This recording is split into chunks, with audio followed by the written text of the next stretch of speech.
a todas y todos los presentes. La Universidad de Jalapa les da la más cordial bienvenida a la cátedra Dr. Carlos Antonio Vázquez Azuara, con motivo del doctorado honoris causa otorgado por esta casa de estudios al magistrado Vázquez Azuara, con el tema Los retos de la justicia digital en el Código Nacional de Procedimientos Civiles y Familiares. Reconocemos la presencia de quienes nos acompañan hoy en el presidio. Encabeza este evento el doctor Eric García Herrera, rector de la Universidad de Jalapa.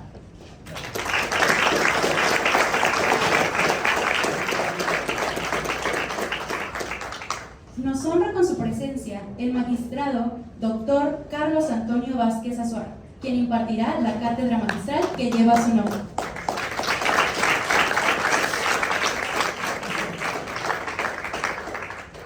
Presente en esta cátedra magistral, el doctor Carlos García Herrera, director general de Rectoría.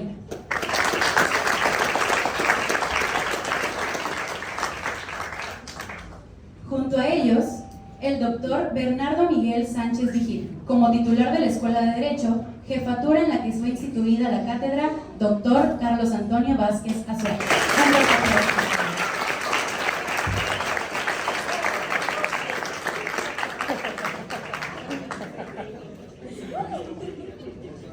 En este momento, cedo el uso de la voz al rector de la Universidad de Jalapa, quien nos dirigirá un mensaje de apertura.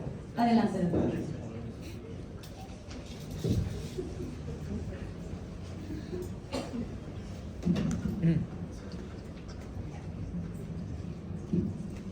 Buenas tardes a todas y a todos, estimadas alumnas, estimados alumnos, docentes que hoy nos acompañan en este día. Gracias al presidium que hoy nos acompaña, al doctor Carlos García Herrera, director general de Rectoría, al doctor Bernardo Sánchez Vigil, jefe de la Escuela de Derecho y Ciencias Políticas, y por supuesto a nuestro estimado amigo, una persona que ha destacado desde muy temprana edad en varios ámbitos, en la comunicación, en el derecho, en la escritura, en la poesía, en varios ámbitos, y hoy como magistrado de lo familiar en el Tribunal Superior de Justicia del Estado de Veracruz. Y hoy viene aquí a impartirnos algo del conocimiento generado, y que además el doctor Carlos García Méndez, rector perpetuus, con esa visión que lo caracterizó hace ya algunos años, por propuesta de él, se le otorgó el doctorado honoris causa por los méritos de nuestro amigo el doctor Carlos Antonio Vázquez Azuara. Y hoy viene a compartirnos en esta cátedra que lleva su nombre, así como de varias y varios que se le han otorgado el doctor honoris causa, vienen aquí con esa responsabilidad social para compartir algo de conocimiento.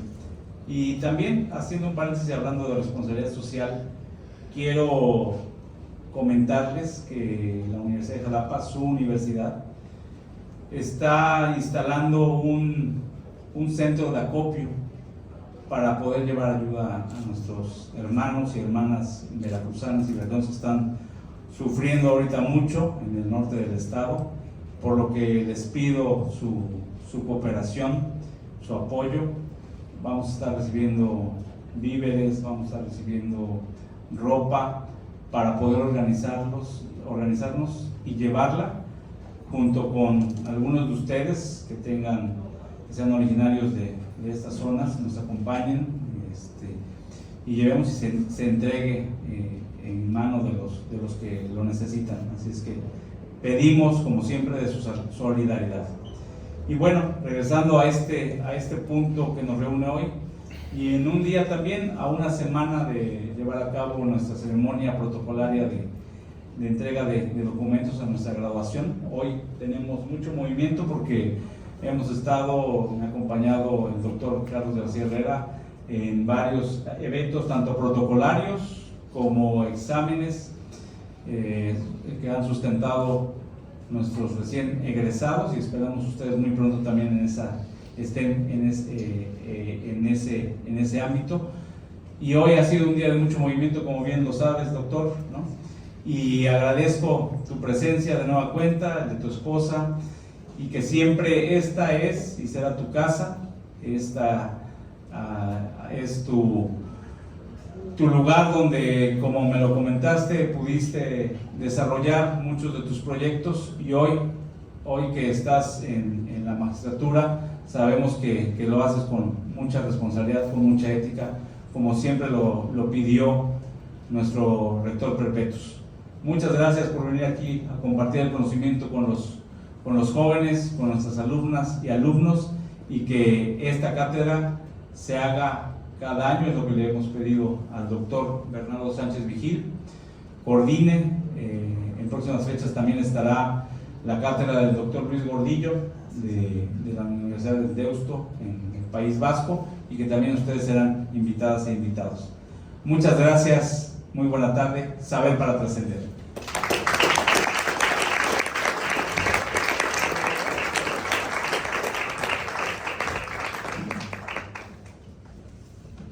Gracias, señor rector, por sus palabras. El doctorado honoris causa es una distinción que la Universidad de Jalapa otorga a quienes, por su contribución a las ciencias, a las letras o a las artes, han realizado una labor extraordinaria para el mejoramiento de las condiciones de vida o del bienestar de la humanidad.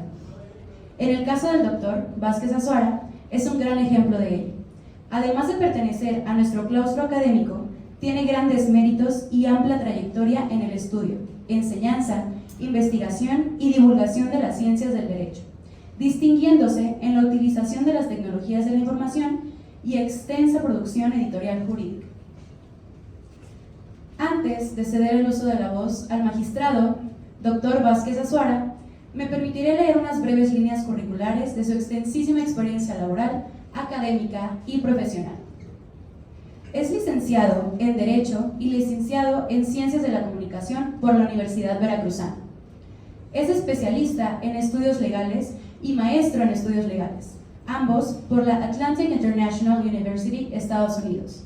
Es maestro en Sistemas de Anticorrupción por el Colegio de Veracruz.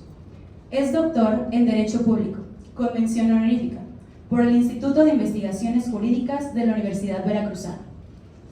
Es miembro del Sistema Nacional de Investigadoras e Investigadores de la CECITI, nivel 1.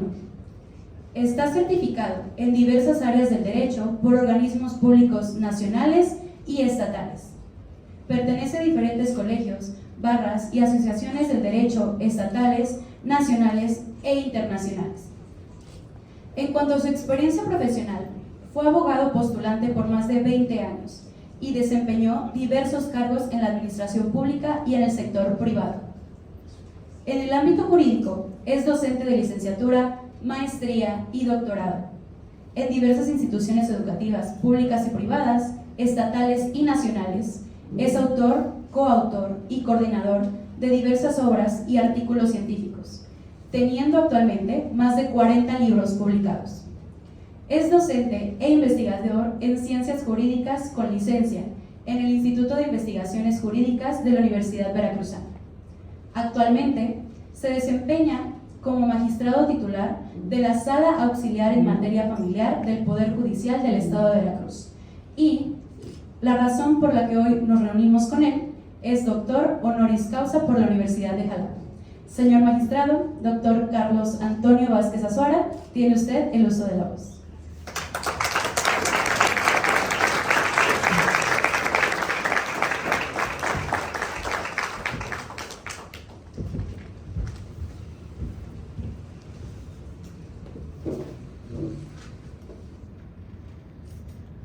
Muchísimas gracias. Muy buenas tardes a todas y todos quienes hoy se congregan en este evento. Quiero saludar con muchísimo afecto y con mucho aprecio a mis amigos en el presidio, al distinguido rector, doctor Eric García Herrera, al distinguido director de rectoría de esta casa de estudios, el doctor Carlos García Herrera, y por supuesto también al doctor Bernardo Sánchez Vigil, jefe de las licenciaturas en Derecho y Ciencias Políticas, también gran amigo. Me siento muy honrado de un presidio de 3 personalidades que también son referentes en sus ámbitos de competencia y, por supuesto, con la distinción que preside este evento de nuestro rector. Y al mismo tiempo, a la memoria del rector perpetus, doctor Carlos García Méndez, por su conducto, hoy me encuentro aquí honrando el doctorado honoris causa que tuve el alto privilegio de poder recibir. Y quiero, antes de iniciar mi intervención, externar que hoy soy magistrado del Poder Judicial del Estado de Veracruz, pero toda mi formación, como acertadamente lo dijo el señor rector, toda la experiencia en la docencia, toda la experiencia en la investigación, las publicaciones que he generado y gran parte de mi formación profesional se la debo a la Universidad de Jalapa. Ustedes están en el lugar correcto. He tenido la oportunidad de mirar a cientos de alumnos que han pasado por estas aulas y desde luego que han tenido contacto conmigo desde la docencia y se han posicionado en los más importantes escalafones del sector público y del sector privado. Y puedo decirles que es un orgullo tener la oportunidad de estar nuevamente en esta casa de estudios que tanto quiero a lo largo y ancho de más de 17 años que me ha formado la Universidad de Jalapa. Por eso externo mi más profundo agradecimiento y mi reconocimiento a esta extraordinaria casa de estudios. Es un privilegio estar aquí. Y dicho esto, y honrando la cátedra que deriva del doctorado honoris causa, ese sentido de responsabilidad que tenemos para con la sociedad, hoy desde la trinchera judicial, ya desde la visión práctica, en la impartición de justicia, las y los juzgadores nos vamos a enfrentar a uno de los retos más importantes que operará en prácticamente un año aproximadamente. Como ustedes saben, el Código Nacional de Procedimientos Civiles y Familiares es un ordenamiento jurídico que se ha publicado ya para su entrada en vigor con una iniciación de su vigencia a partir del 1 de abril del 2027. O sea, en el 2027, todos los estados de la República Mexicana deberán contar con la implementación del nuevo sistema de justicia civil y familiar. Hemos tenido ya en los últimos años una efervescencia reformista que ha redimensionado muchas materias que prácticamente han cambiado la manera en acceder a la justicia. Tuvimos una reforma penal en 2008, tuvimos una reforma de justicia electoral en 2014, tuvimos la famosa reforma de derechos humanos en 2011, la reforma anticorrupción en 2015, tuvimos la reforma también de materia laboral que representó también un cambio de paradigma y la creación de los nuevos juzgados laborales, y recientemente estamos incorporando la reforma en materia de justicia civil y familiar. Yo soy magistrado en materia familiar y seré parte de esta transformación que deberá imperar en todos los estados de la República a partir del 1 de abril del 2027. ¿Qué representa esto?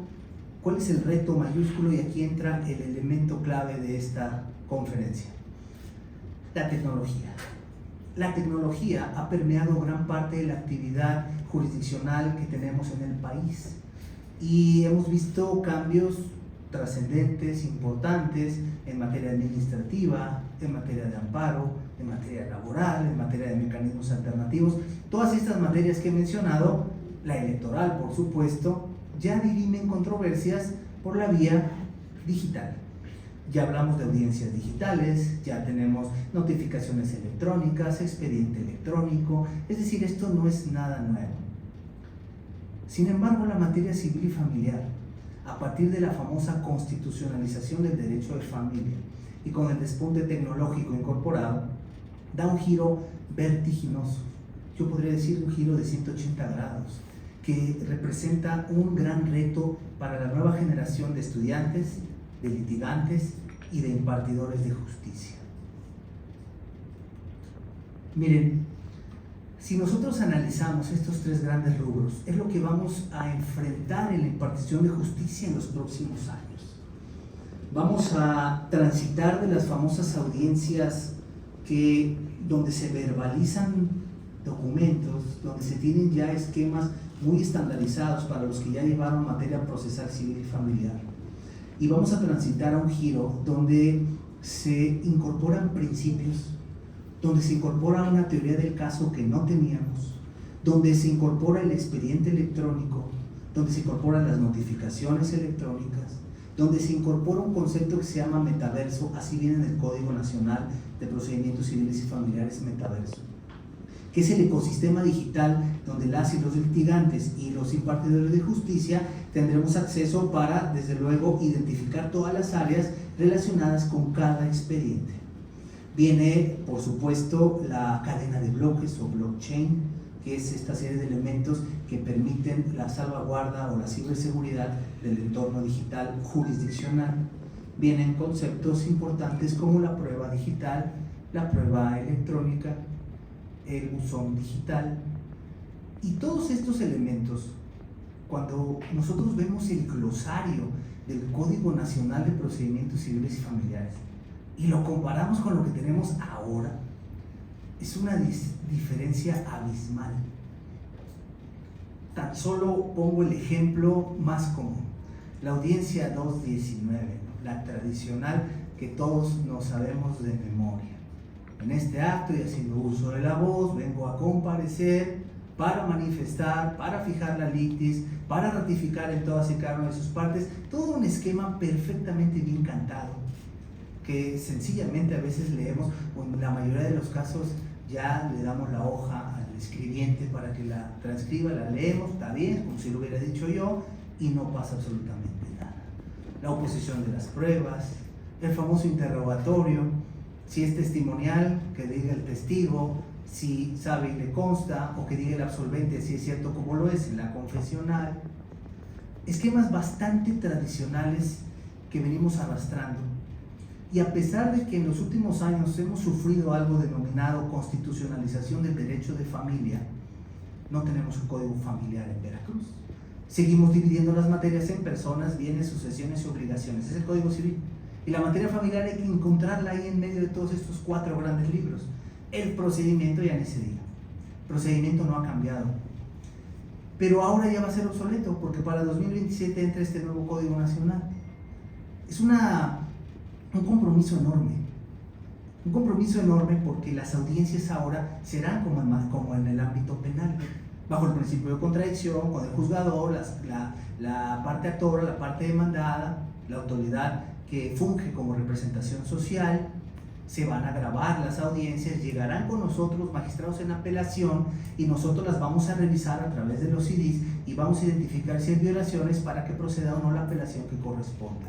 Pero nosotros también vamos a desahogar audiencias en materia de segunda instancia, no solamente la primera instancia. Igual vamos a tener que, bajo estos principios, dirimir las controversias videograbadas, pero ahora en apelación para que en caso de inconformidad, estas se vayan a juicio de amparo. Pero el verdadero detalle son estos rubros que tengo aquí. La prueba digital, la prueba electrónica, su ofrecimiento, valoración y desahogo, los derechos humanos digitales, que son nuevos paradigmas que nosotros tenemos que identificar. Obviamente el procedimiento en línea va a cambiar, porque ahora la parte procedimental debe involucrar ciertas garantías digitales que de no salvaguardarse pueden derivar en violación a derechos humanos o, desde luego, repercutir negativamente en la tutela judicial de los derechos humanos. ¿Quién va a pagar las consecuencias si esto no se opera adecuadamente? Los justiciables y las familias, en el caso muy particular de la sala que me corresponde. Pero si esto no fuera suficiente para identificar los alcances, nosotros vamos a mirar que en ese contexto hay pros y contras que ya se han analizado durante mucho tiempo y que permiten desde luego visualizar los retos para la implementación del Código Nacional de Procedimientos Civiles y Familiares. Por un lado, podemos hablar de una justicia en línea que va a favorecer procesos, disminuir actos de corrupción, eficientizar los plazos, agilizar desde luego las diligencias. Imaginen ustedes, como pasa en Amparo actualmente. Sencillamente doy de alta mi usuario, mi contraseña, mi firma electrónica correspondiente a la plataforma, que todavía no tenemos, pero que se deberá implementar. Y bueno, desde la comodidad de mi oficina, domicilio o espacio personal de trabajo, puedo ya presentar mi acción jurídica firmándola electrónicamente y enviándola sin mayor demora, en cualquier momento y en cualquier plazo. La autoridad recepciona a través de un sistema de turnos, lo dirige al juzgado que corresponda y esta autoridad sin mayor dilación empieza a integrar lo que conocemos como el expediente electrónico. Ese expediente electrónico, a diferencia de lo que tenemos ahora, ya no tenemos que irlo a revisar al juzgado. Me presta el expediente, le puedo sacar una copia, le puedo tomar una captura de pantalla. Ya se perdió una promoción, vamos a coserlo con la aguja de Canevá. Eso eventualmente ya se está desterrando del sistema de justicia mexicano para transitar a un sistema efectivo donde evidentemente todas las diligencias estén resguardadas en un contexto digital, así lo marca el código. O sea, no es una opción, ni es un sueño, es algo que tenemos que implementar para 2027 y además está en la Constitución, es un transitorio de rango constitucional. Hay que hacerlo, sí o sí. El gran problema en realidad no es mirar toda esta serie de bondades o retos que involucra la justicia electrónica, es en realidad identificar cómo vamos a lograr la transición, cómo vamos a capacitar a juzgadoras y juzgadores que tienen 10, 15 o 20 años, obviamente realizando su labor judicial de la manera tradicional, litigantes también con muchísimos años que están desde luego visualizando sus actividades de la manera tradicional, que se resisten a la tecnología, o las nuevas generaciones que no les dio tiempo, o sea, se encontraban en un punto de transición donde los planes de estudios que en cierta medida formaron parte de su formación profesional eran los anteriores y ahora egresan ante un nuevo sistema. O sea, hay un pequeño lapso, un pequeño punto entre que se modifican los planes de estudio y entre que entre en vigor el nuevo reformismo judicial de las diferentes materias. Hay un pequeño lapso en donde no da tiempo de modificar los contenidos. Entonces estamos viendo generaciones que egresaron apenas, van a egresar en este año o en el siguiente, que aprendieron con planes de estudio de la justicia tradicional, civil y familiar, pero que ya se van a enfrentar al nuevo paradigma de justicia electrónica. Ahí es donde juega un papel muy importante la educación continua, la capacitación, la formación en temas que no pudimos apreciar desde la formación porque aún no se actualizan los planes, pero que eventualmente nos van a ser necesarios. Les pongo un ejemplo. La materia de menores, o sea, cuando un asunto familiar involucra personas menores de edad, o en este caso justicia, derechos de las infancias, como lo denomina el Código Nacional, hay que contar con una certificación. Y si no la tienes, el juzgador está obligado, nosotros estamos obligados a desestimar la intervención del litigante. Por ejemplo, si a mí me llegara una apelación y me percato que es un asunto de menores y me doy cuenta que no acreditó el apoderado legal o el representante legal estar certificado en materia de menores, tengo que solicitar que se reponga el procedimiento y en la reposición ordenar que se incorpore un representante que sí esté certificado, porque se afecta el interés superior de las infancias o el interés superior de niños, niñas y adolescentes. Pero ese es uno de los tantos compromisos que vamos a visualizar en los próximos años. Pero si a esto le agregamos otro elemento más, que prácticamente podría representar un movimiento muy brusco en la impartición de justicia, tiene que ver con la inteligencia artificial. La inteligencia artificial ya es una realidad, jóvenes, no solo en el ámbito académico, es una realidad en el ámbito judicial. Ya hay personas haciendo resolutivos o sentencias con inteligencia artificial, y no me refiero a que van a sacar toda la sentencia con IA. ChatGPT, hazme una sentencia con base en este proyecto. No funciona así. De hecho, eso está proscrito. está prohibido. Pero lo que sí está regulado es la utilización de la inteligencia artificial para los efectos de eficientizar los procesos. Pero bueno, si todavía no entendemos muy bien la justicia electrónica, pues la utilización de la IA con los propuestos judiciales menos. Pero bueno, hay un pequeño respiro, algo que sí nos permite identificar. Aquí están los retos. Obviamente, hablar de expediente electrónico es hablar de ciberseguridad. ¿Se imaginan ustedes el gran compromiso que tiene el Poder Judicial de resguardar adecuadamente los expedientes electrónicos? Que no hay un hacker que pueda acceder a esa información que está protegida por la ley de acceso, por la ley de protección de datos personales en manos de sujetos obligados. Es un gran compromiso. Hay que invertir mucha infraestructura. No hay un marco normativo todavía que regule el uso de la inteligencia artificial, y sin embargo ahorita vamos a ver que el Poder Judicial Federal ya emitió un criterio bastante interesante para la regulación de estos puntos. La capacitación sigue siendo crucial, y desde luego la actualización de los procesos.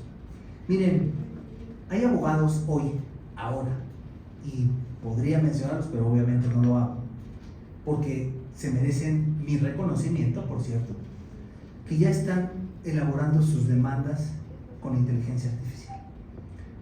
¿Cómo le hacen? Bueno, muy sencillo, tienen las pretensiones, las manifestaciones de sus clientes o los justiciables, y sencillamente utilizan la inteligencia artificial para generar un proyecto de demanda. Obviamente lo van a modificar, revisar, y si están de acuerdo, lo van a presentar. Cuando lo presentan, los juzgadores, muchos sí nos damos cuenta cuando está hecho con inteligencia artificial, pero no está infringiendo ninguna norma, simplemente optimizó procesos y se auxilió de esta herramienta. Entonces el que le contesta, en la contestación de la demanda, resulta que también le contesta con inteligencia artificial. Y sube a estas aplicaciones la demanda y le pide a la IA que se la conteste. Y le hace un proyecto de contestación. Y ese proyecto de contestación igual lo revisa, lo modifica y lo presenta. Entonces estamos viendo en realidad cómo abogados están utilizando, ¿quién está en realidad revisando a quién? Es el abogado que está haciendo una demanda con inteligencia artificial, se la contesta otro abogado con inteligencia, y en realidad son las aplicaciones. ¿Quién tiene mejor resultado? El que sabe más, pero en realidad también el que utiliza mejor la tecnología, el que tiene mayor capacidad de solicitar las cosas en estas aplicaciones, que no todas son de paga, muchas están muy avanzadas y otras ya están recibiendo capacitación los abogados para saber hacerlo.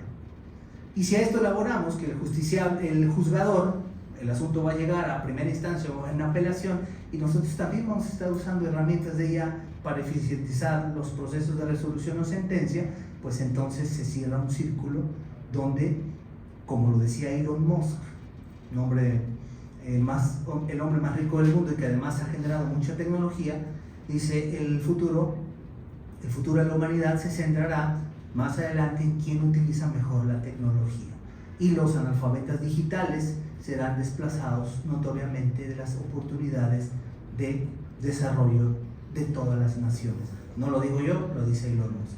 Pero los retos siguen siendo muy grandes, porque hay derechos humanos en materia familiar, regresando al Código Nacional, que ahora se modifican con la parte tecnológica. Por ejemplo, tenemos ya autorizaciones de la famosa convivencia en línea. O sea, cuando nosotros vamos a ordenar que haya convivencia de los menores con sus padres, y estos por razón de la distancia no pueden realizar visitas a los domicilios, se autorizan las famosas convivencias digitales. A través de la tecnología, ellos pueden sencillamente conversar y convivir con sus hijos de determinados lineamientos que correspondan. Pero no solo son esos derechos digitales en materia familiar, son cientos. Por ejemplo, la propiedad digital, que todavía tiene dificultades para su regulación. Hablamos del patrimonio. Vamos a pensar que en un divorcio las personas quieren disolver el vínculo matrimonial, perfecto, divorcio incausado, pero además quieren también liquidar la sociedad conyugal. Y al liquidar esa sociedad resulta que hay bienes que son digitales. Son ejemplos reales que están actualmente simbrando la estructura normativa de nuestro país. ¿Y cuáles son esos bienes digitales? Resulta que ahora yo lo que quiero es, no te voy a pedir que nos repartamos un coche ni una casa, quiero que nos repartamos unas cuentas de red social. Me puedo decir, bueno, pero si lo pensamos, a lo mejor yo tengo 3 seguidores, pues hay que cerrarla.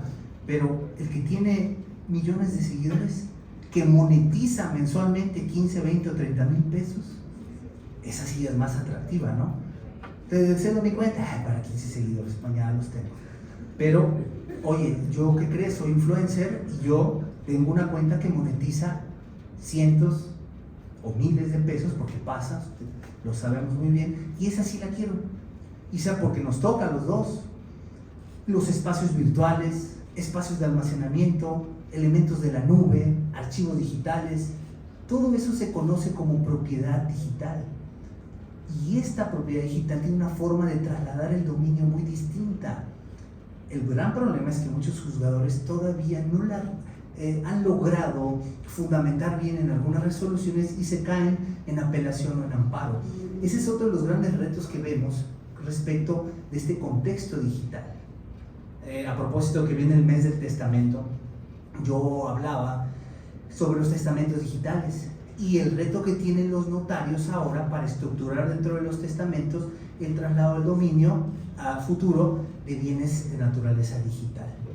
Muchos notarios se quedaron también en la vieja escuela, donde lo acostumbrado pues son los bienes materiales, tangibles, intangibles, vacantes, mostrecos, toda la clasificación que te da la materia de civil, pero no la propiedad digital. Ese es otro gran problema que tenemos. Si a esto le agregamos, jóvenes, que eventualmente vamos a mirar que el ámbito de competencia virtual será uno de los más ocurridos, entonces son muchos elementos que hoy se traducen como un reto para el acceso a la justicia. La capacitación de los justiciables, la capacitación de los juzgadores, los nuevos paradigmas del procedimiento en línea, la propiedad de los bienes digitales, los derechos humanos digitales, el derecho de familia electrónico, aquello que deriva en convivencias, en establecimiento de alcances. Es un contexto elementalmente tecnológico que tenemos que hacer, a capacitarnos, adiestrarnos y entender que este será el presente, ya es el presente, pero será el futuro de la justicia en su totalidad. Se vaticina que si seguimos con estos alcances reformistas, en unos 10 o 15 años toda la justicia será, como la plantea el Código Nacional de Procedimientos Civiles y Familiares, eminentemente tecnológica. Me preguntaba un colega, oye, pero ¿y cómo andan otros países? Miren, aquí vemos, por ejemplo, China, Europa, Estados Unidos, Sudamérica. Estos países ya tienen implementados sistemas electrónicos y sistemas de acceso a la justicia digital perfectamente bien avanzados. Y en el particular caso de los que estoy poniendo aquí, ya utilizan inteligencia artificial para propósitos jurisdiccionales. Lo que para nosotros ahorita es una innovación, e incluso presentamos gran resistencia, para otros países ya está regulado. Miren, yo como docente jamás le dije a mis alumnos no uses inteligencia artificial. Lo que sí hice fue decirles utilícenlo con ética, con responsabilidad y como un coadyuvante de la labor intelectual, nada más. Pero me di cuenta con el paso del tiempo que los alumnos no sabían utilizar la inteligencia artificial. Yo no puedo decir, ahora resulta que los más jóvenes no saben y ustedes sí saben. La realidad es que los jóvenes utilizan muy bien las tecnologías, pero necesitan ciertas directrices.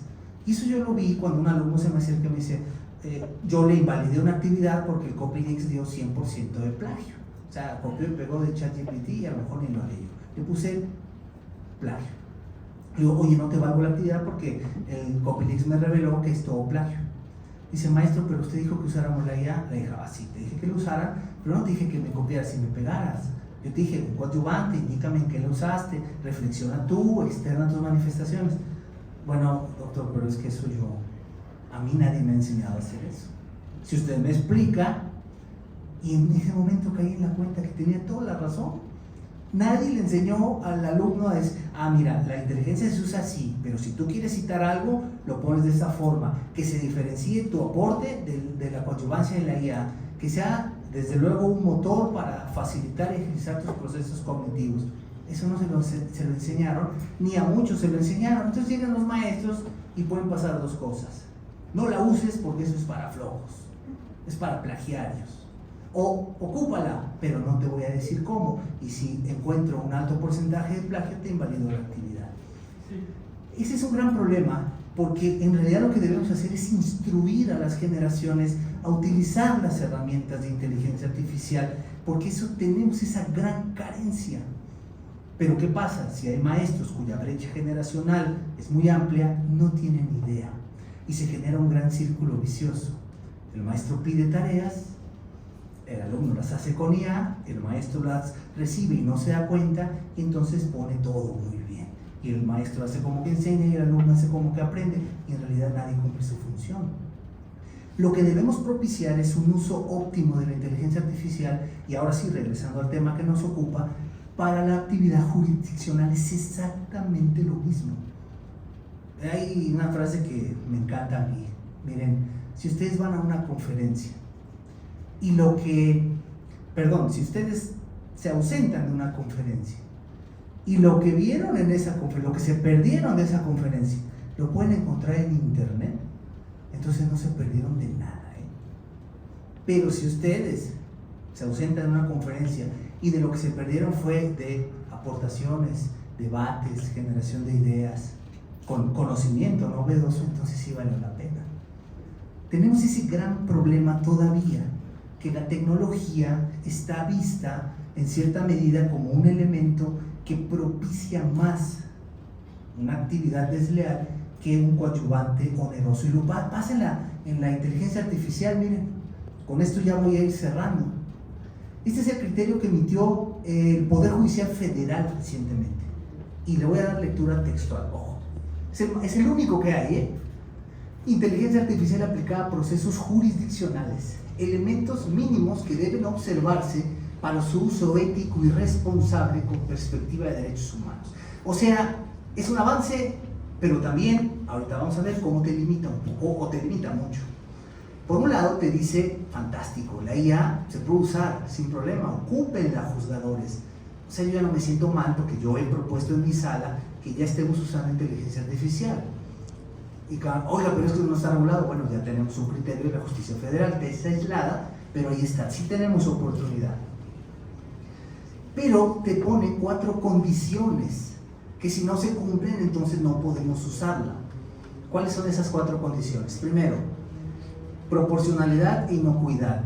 Esos elementos, inocuidad es un concepto típicamente asociado a que no cause afectación alguna su uso dentro del expediente, y proporcionalidad es decir que no sea 100% todo inteligencia artificial, es decir, una parte humana y una parte. Estos principios están bien, pero ojo, con lo que ya no estoy de acuerdo es con esta parte que puse en rojo, sin que se alcance al razonamiento jurídico en la interpretación o aplicación de las normas. O sea, que te da oportunidad la justicia federal de que ocupes la IA, pero te dice, y incluso aquí pone los ejemplos, úsala por ejemplo para cuentas matemáticas, úsala para comparación de preceptos legales, lo voy a decir en términos coloquiales, úsala para la talacha, pero no lo ocupes para razonar, porque para eso no sirve. Yo discrepo total y absolutamente con ese punto de vista, porque claro que se puede generar interpretación y razonamiento. Ojo, la inteligencia artificial no razona en el estricto sentido, porque la actividad de razonamiento es exclusiva del ser humano, o sea, es una acción que deriva del cerebro humano. O sea, la máquina no razona, pero lleva a cabo actividades que emulan el razonamiento humano, y su resultado es prácticamente el mismo. Tú le pides a la IA que te dé una opinión, y te va a dar una opinión. La inteligencia artificial no opina, pero estás leyendo una opinión y la emitió la IA. Sí, pero es un conjunto de caracteres que juntados hacen y simulan una opinión, por eso, pero materialmente está opinando. No es la labor cognitiva de opinar, no es la labor cognitiva de razonar. eso ya lo sabemos, pero el resultado es el mismo. ¿Cómo me di cuenta o cómo nos damos cuenta? Porque acá, ahorita me regreso, este libro, que por cierto es un libro que publiqué bajo el prestigioso sello editorial de la Universidad de Jalapa, se llama Temas selectos sobre inteligencia artificial aplicada a la ciencia jurídica. Ahorita les voy a compartir el QR para que lo puedan descargar de forma gratuita. Pero en este libro yo propongo algo que se conoce como hermenéutica jurídica digital.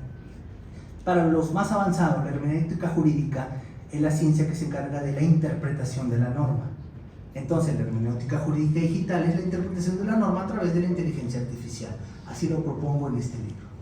Bueno, entonces, ¿qué hicimos en ese libro? Es un estudio científico,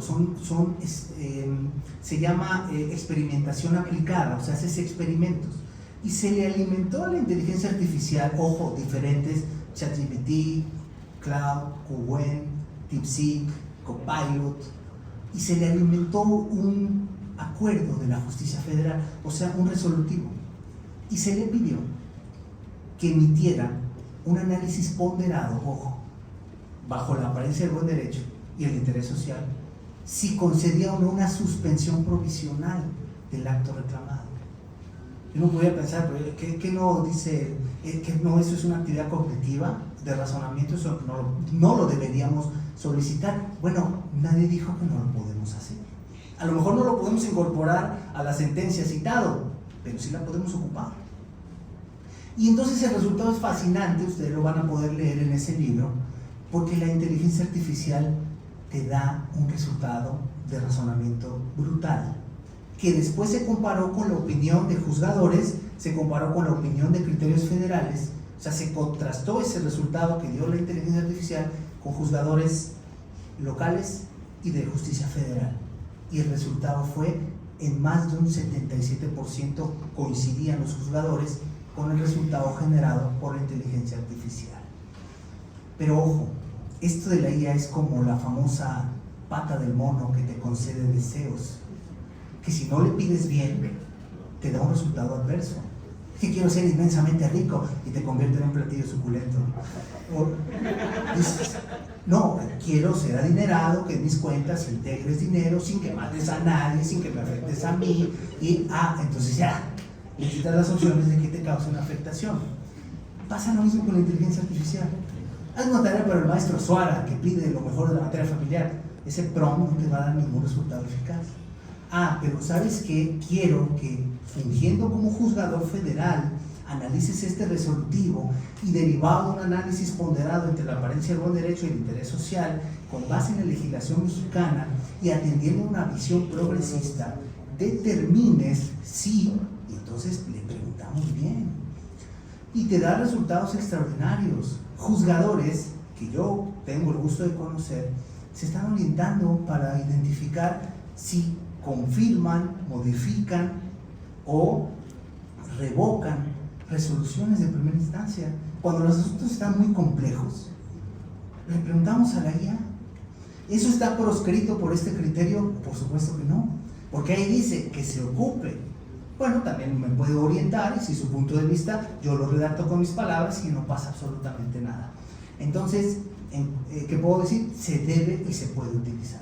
El inciso B, coincido totalmente, deben emplearse de manera que no comprometa la protección de datos. Ojo, no podemos subir información que no sean versiones públicas o que cuando menos eliminemos los nombres y datos sensibles, menores, direcciones. Eso jamás lo hagamos.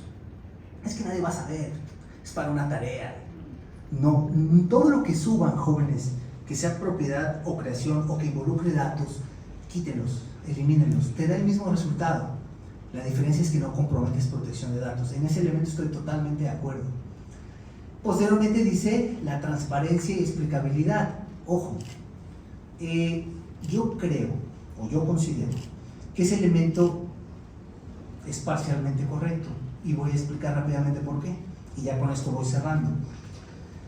Si un maestro les pide IA, que ocupen la IA para un trabajo, usted le tiene que decir, maestro, mire, esto es mi redacción y esto me ayudó la IA. Yo necesitaba un estudio comparado entre países sobre derecho de familia y ChatGPT en 30 segundos me hizo una tabla comparada, no la hice yo. Pero ya después yo la leí y deduzco lo siguiente. Entonces ChatGPT me hizo la talacha y yo hago el trabajo intelectual. Maestro, aquí está citado. Perfecto, así lo pide la Corte. Que si yo voy a usar la IA, que le diga yo al justiciable cómo la usé y por qué la usé. El resolutivo que dio origen a este criterio, ¿cómo lo usó? Para cuantificar cantidades matemáticas. Estamos hablando, por ejemplo, de una pensión alimenticia que no se pagó desde el año 2014. Del 14 al 25 son muchos años. Cuantificar a salarios mínimos diferentes en los diferentes meses y con un tipo de cambio distinto en cada uno. Entonces, sencillamente, el proyectista dice, a ver, hazme una tabla donde me hagas la operación matemática sobre cuánto debe de pagar el deudor alimentario desde 2014 a 2025, considerando el salario mínimo de cada año, multiplicándolo por cada mes y derivando en un resultado total. Esta tabla, ¿cuánto tiempo nos hubiera llevado? Toda una tarde. La inteligencia artificial te la hace en 20 segundos o 30 segundos. Y la incorporas y no tiene ningún problema y genera un beneficio en la estructuración de sentencias. Bueno, ahí dice el Poder Judicial, eso sí lo puedes hacer. Lo que no puedes hacer es copiar información que involucre razonamiento o interpretación de normas. Yo discrepo totalmente, porque como dije, en este libro se ve claramente cómo sirve también para eso. A lo mejor no lo incorporamos porque todavía les hace ruido, pero cuando menos ya nos orientó. O yo tengo duda, concedo, revoco o niego, vamos a preguntarle, pero bien preguntado, a 5 inteligencias diferentes y las 5 coinciden, ya tengo un criterio, lo contrasto con otro juzgador y todos vamos al unísono, perfecto. O sea, funciona en muchos niveles, no solo para copiar y pegar, que es lo que la gente cree que para eso sirve la inteligencia artificial, para plagiar y para flojos. Ese es un estigma que ya tenemos que ir erradicando. Y el último elemento, por supuesto, que tiene que ver con la supervisión humana. Nada le dejamos a la IA por completo, jóvenes. Tenemos que revisar, si no, no cumple ningún propósito. Si ustedes le piden, a ver, mencióname los máximos exponentes de la hermenéutica jurídica y cuáles fueron sus principales aportes y organízamelo en una tabla, se lo va a hacer en 30 segundos. Ahora léanla, ahora razonen sobre esa tabla y ahora esgriman sus comentarios. ¿Funciona? Por supuesto, solo que se ahorraron los 2 días de estar juntando la información. Entonces, necesitamos optimizar procesos y en el ámbito judicial es exactamente lo mismo. Miren, yo quiero ir cerrando con, aquí es, los que quieran descargar ese libro, vienen esos estudios, pueden simplemente escanea el QR y los manda directamente a la fuente de descarga, orgullosamente bajo el sello editorial de esta casa de estudios. Concluyendo, la inteligencia artificial, las nuevas tecnologías, la justicia en línea, son el presente y el futuro del acceso a la justicia en nuestro país. La materia civil y familiar y el nuevo Código Nacional de Procedimientos Civiles y Familiares involucra un reto extraordinario para las nuevas generaciones. Representa un área de oportunidad para las y los juzgadores y desde luego es un momento cúspide para comprender que de la mejor capacitación que podamos tener todas y todos es que podremos ir fortaleciendo el acceso a la justicia en nuestro país. Si no asumimos este compromiso y si no entendemos que lo que viene ahora es una redimensión en un nuevo paradigma de acceso a la justicia, entonces podremos ver lesionados los intereses de la colectividad. Pero a la medida en que asumamos este gran reto, estoy cierto que todas y todos habremos de lograr la tan anhelada tutela efectiva de los derechos humanos y muy particularmente en mi caso, la tutela efectiva en materia familiar. Por mi parte es todo, muchísimas gracias.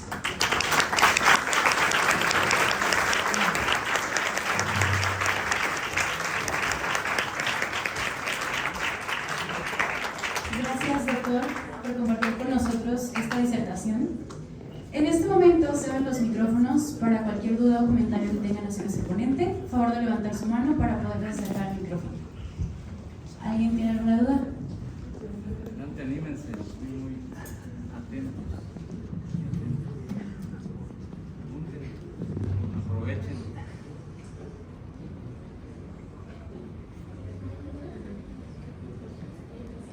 dudas, comentarios.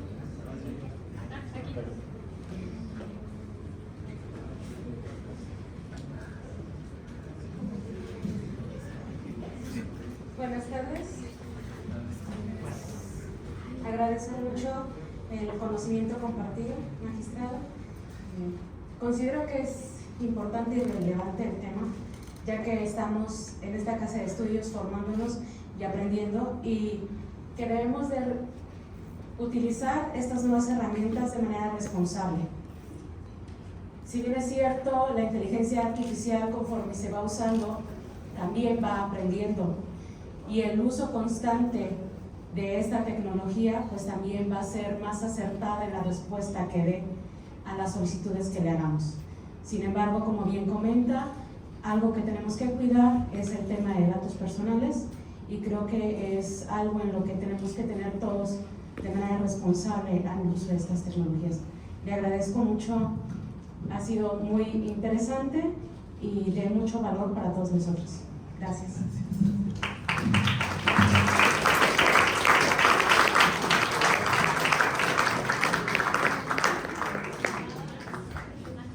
Perdón, a propósito del comentario de la compañera, muy acertado, por cierto, solo quiero reiterar, y te asiste toda la razón, una de las características de la inteligencia artificial, o sea, cómo la identificamos cuando la queremos separar de la tecnología tradicional que funciona con IA, lo decía la compañera muy bien, tiene dos atributos muy particulares. El autoaprendizaje, o sea, aprende conforme más la utilicemos para propósitos específicos, aprende del error y lo corrige y lo mejora. Y la otra, la autonomía. O sea, no quiere decir que solita se va a aprender y nos va a hablar, no, pero cuando le esté ocupando va a generar más allá de lo que yo le pida, y ustedes ya lo vieron. Oye, ¿me puedes ayudar con este? Sí, de esto no quieres que te haga aparte una tabla y aparte te descargue un archivo, y no quieres que te lo explique en un formato sintetizado, eso yo no se lo pedí, es autónoma, o sea, genera más de lo que tú le pides, y aparte tiene autoaprendizaje. Son dos características. Por eso coincido, y se lo digo yo a mi personal. Pero miren, entre más entrenemos a la IA, mejores resultados vamos a tener de interpretación. Ustedes, entre más la ocupen para propósitos académicos, mejor entenderá desde luego el desarrollo cognitivo que ustedes buscan, y va a ser un poderoso aliado. Gracias por la intervención.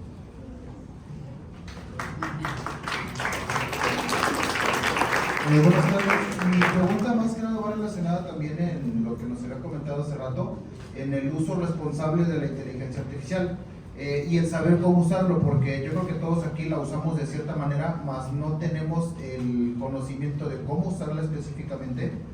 Yo en lo personal lo ocupo mucho para mis trabajos, porque no sé, hay luego términos que no identifico, o más bien la frase que nos dice como que no la logro comprender como tal. Entonces yo lo que hago es la pongo tal cual en la inteligencia artificial y le pregunto, explícame cómo entender esta frase o este tema o esta pregunta, y me lo desglosa, pero aún así siento que me falta ser un poquito más específico en ciertas cosas para mejorar el trabajo, porque te da, digamos que una respuesta contundente, pero como usted dice, como que con un criterio muy específico, o sea, como que no aborda un poquito más de lo que me gustaría saber. Entonces mi pregunta es, aparte, ¿dónde podríamos encontrar esa información o cómo podemos obtener ese beneficio de cómo usar la inteligencia artificial? Muy bien, también excelente pregunta también. Y miren, les voy a dar una guía. Esto es nuevo y generó un avance descomunal mientras la sociedad comenzaba a comprender la herramienta. Entonces se empezó a utilizar de manera inadecuada, y efectivamente todo depende de lo que conocemos como prompt o las instrucciones que nosotros le damos. Y como decía en el ejemplo de la pata de mono, entre mejor le preguntemos, menos posibilidades tenemos de que nos cause un efecto adverso. ¿Qué serie de pasos a seguir? Nuevamente trayendo agua a mi molino. El libro que les agradezco de corazón, que veo que todos apuntaron al QR, en ese libro hay un apartado que se llama Hermenéutica Jurídica Digital, y ahí dentro de ese capítulo, es el capítulo 1, viene un apartado que se llama Técnica de Interpretación con Inteligencia Artificial, y viene una serie de pasos que, si ustedes los siguen, van a poder generar un trabajo más eficiente en la solicitud de información. Y desde luego vienen los pasos, tienes que asumir un rol, tienes que identificar la pretensión, tienes que exentar de cualquier tipo de información anexa y ojo, algo bien importante, nunca olviden ponerle y no inventes nada de lo que me digas, porque la IA inventa cuando no le cancelas ese propósito. Se los comento rápidamente, multaron a un abogado que presentó un amparo, que se ayudó con la IA y claro, vio un criterio chulísimo y dice, me aplica, ya la armé y lo puso y no lo verificó.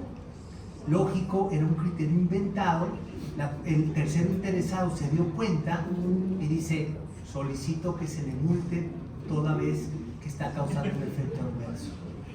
Lo multaron, se inconformó contra la multa y se la cancelaron, pero cuando menos le quedó el susto. Yo les puedo garantizar que nunca más va a pasar información así sin revisar. La IA inventa, pero no inventa porque nos quiera generar estragos o perjuicios, porque nosotros en el PROMPT no pulimos la pretensión. Yo luego, genérame, exacto, es una solución, tú fundamentame esto y ve cómo te lo fundamenta, aunque cree cosas que no existen. Pero si nosotros pulimos el PROMPT, y de esto te pido que las fuentes sean verificables, que me pongas la liga, que no inventes contenidos y que además me orientes a cómo citarlo en un trabajo académico, esa serie de pasos van a generar una mayor eficiencia en la obtención de resultados. Entonces, en respuesta expresa y agresión a la pregunta, en ese mismo libro van a encontrar una serie de técnicas que están aplicadas a la función judicial, debo confesarlo, pero funcionan igual para la parte académica. Entonces, ahí yo siempre recomiendo capacitar al Poder Judicial Estatal. Antes de llegar de magistrado, desde luego, me tocó capacitar y ese fue el tema. Yo les ponía casos, les decía, usen la interpretación artificial para deducir un posible resultado y funcionó. Si sigues esa serie de pasos, vas a eficientizar. Al final yo no tengo la verdad absoluta. A lo mejor ustedes digan, bueno, el doctor Osoa nos dio unas ideas, pero yo ya mejoré esas ideas. Y ahora yo tengo mi propia técnica para preguntarle a la IA. De eso se trata, de que todos vayamos mejorando y eficientizando el uso que le damos. Gracias también por la pregunta.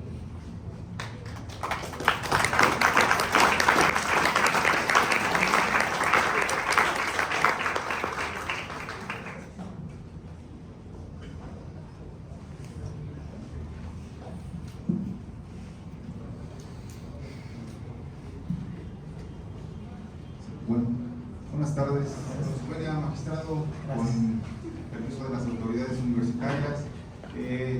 Antes que formular mi pregunta, quiero agradecer los conocimientos vertidos hacia este auditorio. Realmente, como le decía a las compañeras, es de lujo esta ponencia. Compartía también con ellas que el Poder Judicial está en buenas manos. Recientemente usted rindió protesta ante el Poder Legislativo el 1 de septiembre y proviene de esta casa de estudios y es un orgullo que usted esté hoy encarnando la justicia de las y de los veracruzanos. Y bueno, después de escuchar, de observar, de procesar la información muy completa, sobradamente, de una forma magistral expuso los temas, pero entiendo que aquí concurren alumnos, alumnas de la Escuela de Derecho de diversos semestres.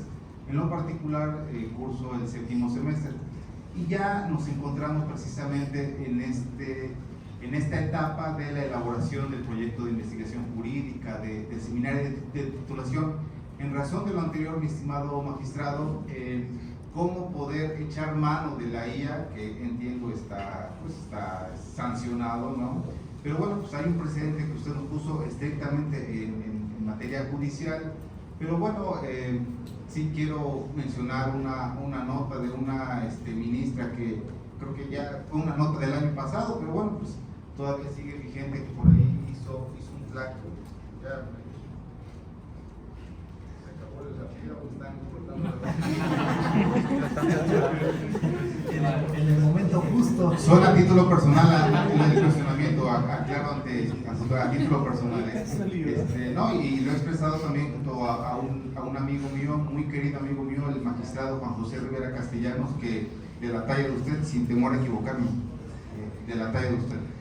cómo echar mano de la IA ya en este proceso en el cual nos encontramos, en el cual algún compañero dijo que pues también hace uso de esta herramienta, pero en lo particular ya en séptimo semestre, ya con la presión del doctor José Rebolledo, no digo una presión de acuerdo al plan de estudios, no más allá. También mi reconocimiento al doctor Pepe Rebolledo, un excelente trabajo, excelente labor, pero cómo hacer uso eficiente, lo que usted decía, un coadyuvante, ¿no? Para ya la formulación, la elaboración de la tesis, por un tema fundamental, no a veces el tiempo, estamos estudiando los sábados, porque pues en la semana se tienen algunas otras actividades, se trabajan, pero bueno, en síntesis, para ya no abusar del tiempo que me han concedido, ya voy a estar como Noroña, que quiero que regresen el reloj, ¿no? Por el tiempo concedido, no, le agradezco mucho, sé ante quién estoy, mi reconocimiento, pues usted ya ha revisado algunos libros de usted de hace ya alguna época, y le vuelvo a decir mi pregunta puntual, sobre todo por el semestre en el cual actualmente pues yo en lo particular curso, al igual que algunos compañeros y compañeras. Es cuanto, muchas gracias. Muchísimas gracias. Bien.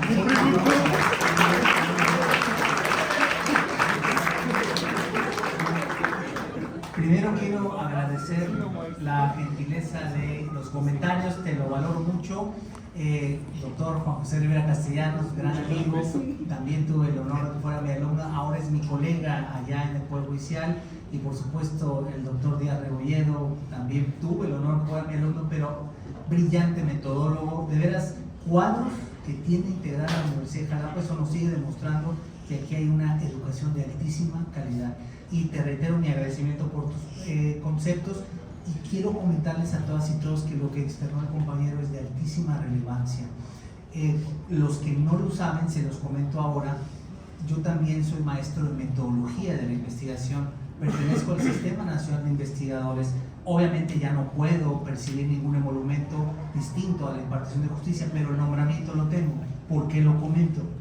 Porque en las últimas clases, y aquí es donde viene la respuesta concreta al comentario del compañero, muy acertado, la inteligencia artificial no solo se puede o se debe, es hasta imprescindible que la ocupemos para la visión metodológica. Miren, solamente lo pongo como un ejemplo. Y obviamente respeto a los maestros que no son partidarios de mi postura, pero yo sí lo hago en el aula y yo sí lo recomiendo. Pero soy respetuoso de los maestros que no sean partidarios. Yo antes, para que los alumnos establecieran una pregunta de investigación o un tema de investigación jurídica, me llevaba a veces todas las 8 horas de clase. En lo que investigaban, buscaban fuentes, el estado del arte, perfecto. Y le decía, bueno, pero a mí me gusta el penal, bueno, búscate alguna cuestión, alguna debilidad normativa, intégrate al contenido, y todo el día para obtener un tema de investigación jurídica. Ahora lo que hago es que les digo, jóvenes, piensen cuál es la materia que a ustedes les gusta. ¿Qué materia les agrada? Yo el penal, yo el mercantil, yo el familiar, bien. Ahora, con base en esa temática, utilicen la inteligencia artificial para que les oriente y les haga una serie de propuestas de temas de investigación científica en materia jurídica, y yo les doy el prompt. Hasta en tanto aprenden a hacerlo, yo les doy el prompt. Y les da 8 o 10 propuestas de temas que cuando yo los veo, digo, esto lo hizo, parece que lo hizo un metodólogo. Y entonces ellos tienen un abanico para decir, maestro, mire, me gustó ¿cómo lo ve? Yo lo veo bien, pero hay que delimitarlo en espacio y tiempo y cambiar esto. De ahí, palomita, si te gustó, adelante. Lo que hacíamos en 8 horas, lo hacemos en media hora. ¿Eso quiere decir que somos plagiarios? Por supuesto que no, porque acuérdense, el autor ya dijo, no puedes plagiarle a la IA porque la IA no es una persona, entonces no le estás plagiando nada. Y ojo, las ideas no son susceptibles de propiedad, o sea, de registrarse bajo derechos de autor, porque son universales. O sea, ejemplo, si yo hago un cuento de una ballena que trataron de cazar, o sea, Moby Dick, pero yo la hago con mis propias palabras y le pongo Moby Girl, bueno, no va a ser plagio porque le cambié tantito, pero me copié la idea. Las ideas son universales, eso no es plagio. Si me copio exactamente la manera de materializar esa idea, entonces sí.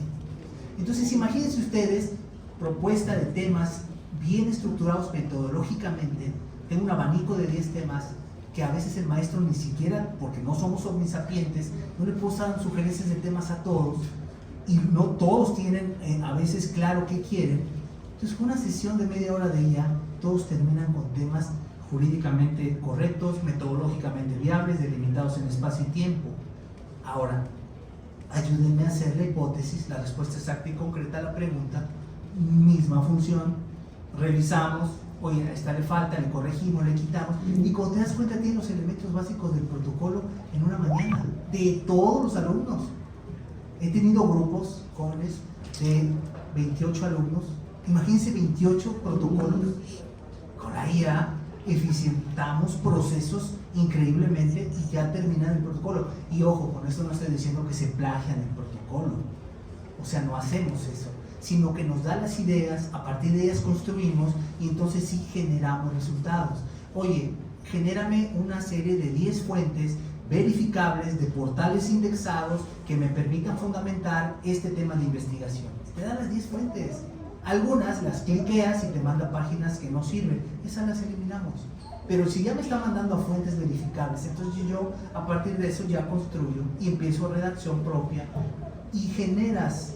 Miren, esto, y con esto concluyo, me recuerda a los tiempos cuando yo estudié el doctorado y nos decían algunos doctores del antiguo guardia, sí, pero no quiero fuentes de internet, vayan a hacer fichas de trabajo.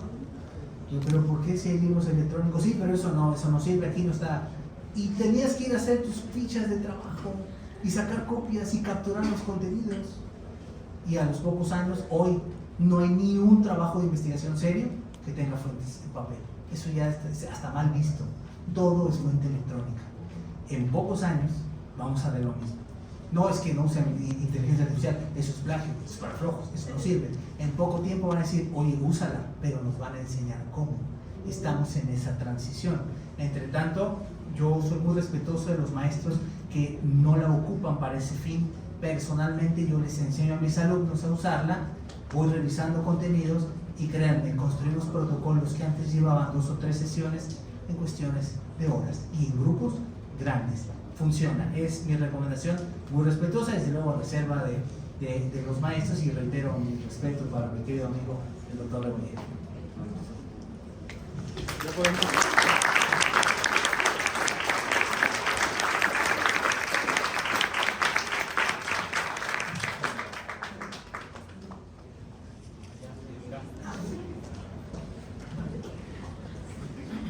Hola, buenas tardes. Buenas tardes. Quiero hacer una pregunta y una opinión, porque, como estaban comentando de que la inteligencia artificial, pues cada vez va a ser más precisa, ¿no? Se va a hacer más como un cuchillo, cada vez se va a perfeccionar más.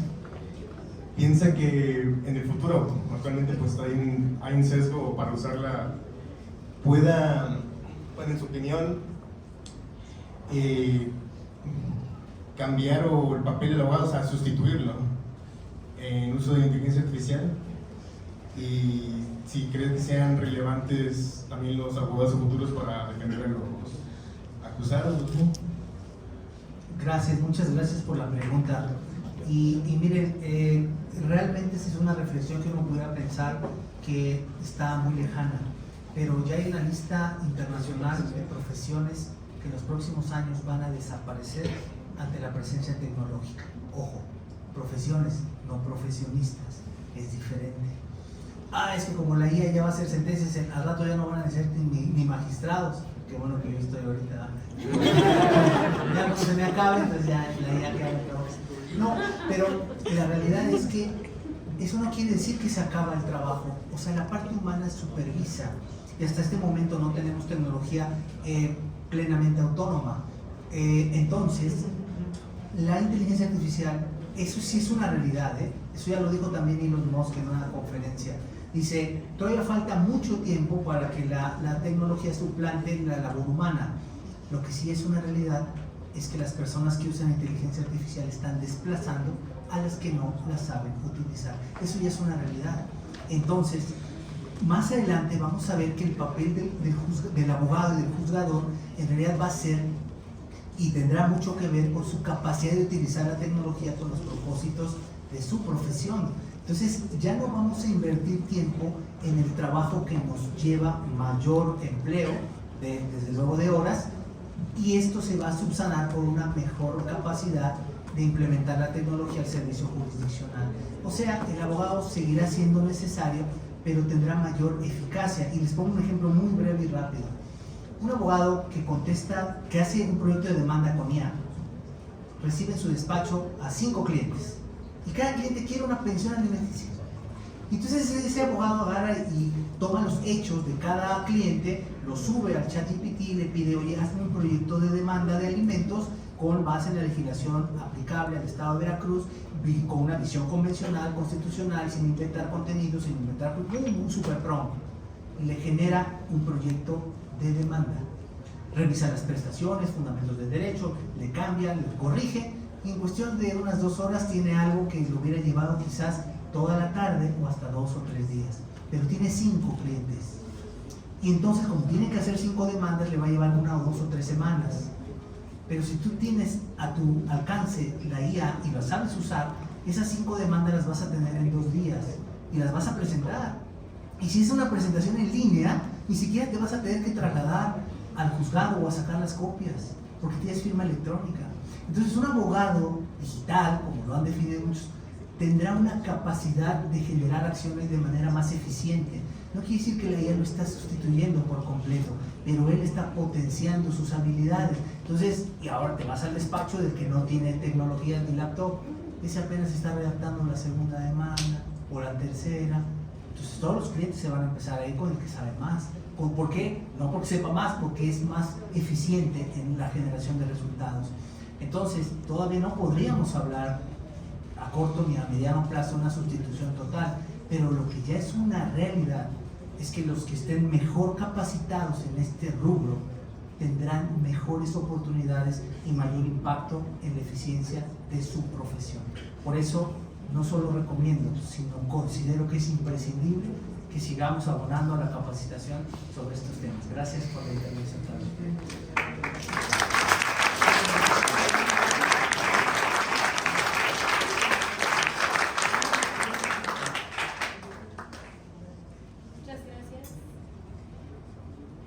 Muchas gracias a todas y todos por su intervención.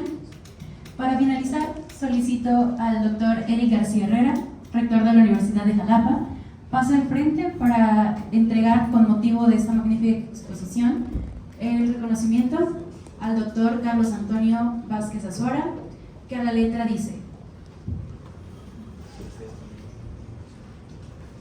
la Universidad de Jalapa otorga el reconocimiento al doctor Carlos Antonio Vázquez Azuara por su destacada participación con la disertación de la cátedra Doctor Honoris Causa con el tema Los retos de la justicia digital en el Código Nacional de Procedimientos Civiles y Familiares. Un aplauso, por favor.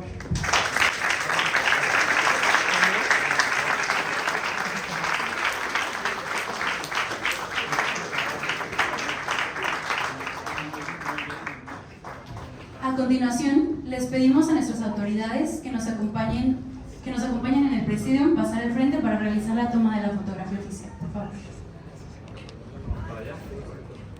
De igual manera, les pedimos a todas y todos los presentes ponernos de pie para realizar la toma.